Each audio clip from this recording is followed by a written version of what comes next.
So I guess there's big questions in this. Like that's the whole EP. Like close to home. Like that's the whole EP. We ask these big questions. They're not easy or comfortable questions, and so like trying to start the conversation. This is what it is. We don't have the answers for everything, but I think if we start talking about it and we are proactive in starting discussions between people, then that's what this is meant to be about. The beat or the concept came before the beat. So we knew we wanted to address homelessness or talk about it. And so, yeah, the one sample that I had in mind was this one, which is by Paul Simon and Black Lady Mombazo, Black Lady Smith Mombazo. Bro, the track itself is amazing. So yeah, I had to sample that. The whole idea around Same Sky was like trying to look for what do we have in common. There are so many different things that we always see difference or a division between us and people going through poverty and on the streets, and how people see themselves as different from those people.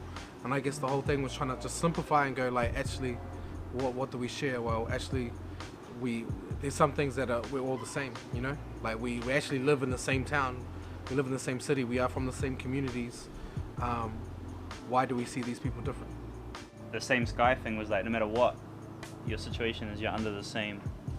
So it made it kind of inclusive. Because it is a society problem, it's not the person who's on the streets problem, it's everyone's problem. This is my hardest track to write in.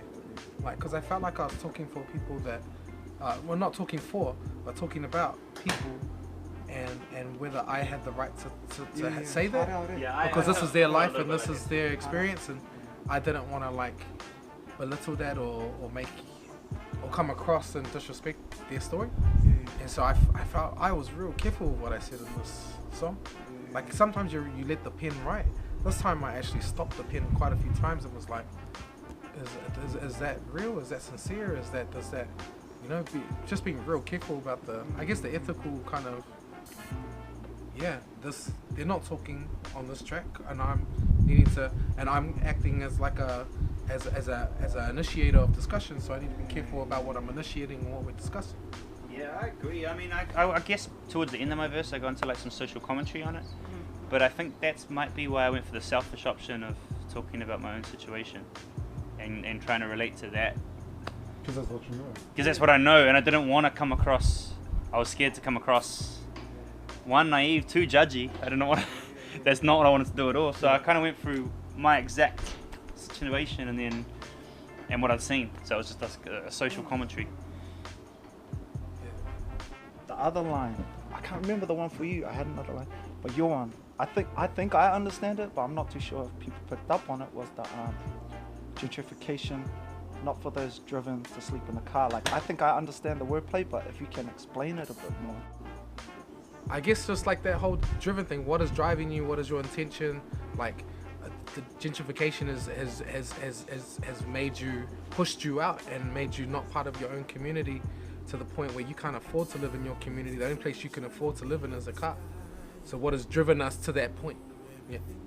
People try to explain it in terms of numbers, but humans are not numbers, you know what I mean? Like, we can be given all the numbers in the world, and sometimes it does help, but we start treating it all like numbers as well, and we become like, what do you call it? Like, dehumanized, bro. Exactly. Exactly. It could be 100 people homeless, but then someone could say, oh, look, it's only 0.1%. You know what I mean? And it sounds not so bad, but it's still those people that can't. Yeah, so I love the way that you just dispel like those arguments in the first few lines. Personally, being a Māori person, it kind of hurts because, you know, the majority of them I see look like me. They're like me, you know, and by the grace of God, like, I'm too, you know, like I grew up in a tough situation, being honest, and 2 degrees away from me being there, you know what I mean? So when I see them, they're not strangers to me. I like talk to them every day, whatever. So it really hits home for me on that level. But then on the other level, I'm in the same situation as you. I'm flat in the middle of the city. Living in Auckland is hard, man, even for people who aren't, you know, out on the street. It's just, Probably one of the best moments was when We came into the studio. Oh, actually, Should we take that we- back? I know exactly we what you're gonna say. Facebooked. Let's- We Facebooked. You We had a Facebook message. Let's start again. What happened was I was in Melbourne. No, just because Tell the I real I story. wanted to tell it. I Let me wanted to tell tell the it. real I story. got so stressed when I got this message from Felicity when I thought the track. Oh, it's sorry, saved. When I thought the track was finished, we were like, oh, anything else for the EP? We're at that stage of the EP, and we're talking about Same Sky, and Save goes, trombone would be dope. Because we were nearly finished. We were done, bro. We were done. I was like, oh yeah, it would be dope. Thinking, oh sweet, the boys are gonna breeze over this, so we're not gonna put trombone on the track. The track's finished, and I was in Melbourne for work at the time, and I think we had to do it that week, and I was like getting back, so I was like, oh man, do I know anyone that I can ask for trombone? And John had played something previously on a group of, we'd done stuff before. I didn't know him that well, but I was like, hey Jono, bro, could you come and play trombone on Thursday night? This Thursday? Yeah, bro, about like 8 o'clock. And he came and did it. Yeah, we got super lucky because he And- actually did it. Bro, he nailed it in Came like through. he nailed it in like That 10 was minutes. Eh? cool. He came in, nailed it in 10 minutes. He came in, and me and this guy were like humming things. To Before him. he came over, Yeah. we were like, so what are we So gonna what are we get him gonna to do? That's What are we gonna get him to do? And we're like- he's on the way. Shucks. We're humming over these different melodies, and we're like, oh, maybe that might work.